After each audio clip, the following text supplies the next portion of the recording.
Hey everyone, it's Tim from Your Six Studios. Today in this video, I'm going to show you how to test your stick drift on your PlayStation 5 controller, otherwise your PlayStation Edge controller. So you can do this two different ways, now depending on what kind of device you have.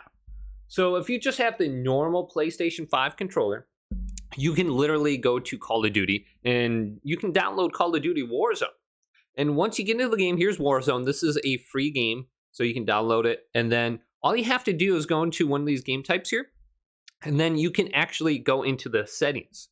And then you can test out and see your dead zone. So if we scroll on down, let's go to where it says controller. Scroll on down under controller, and here is the dead zones.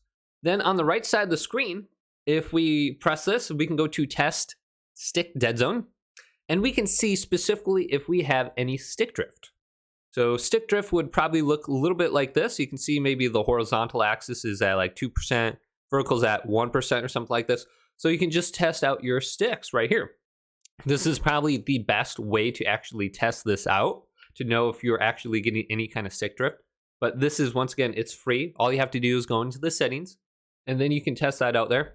Then on the PlayStation Edge controller, if you got one of these PlayStation Pro controllers, we can go down to accessories, and we can go to the DualSense Edge wireless controller and go to the custom profiles, go on down, and then choose a profile that you have.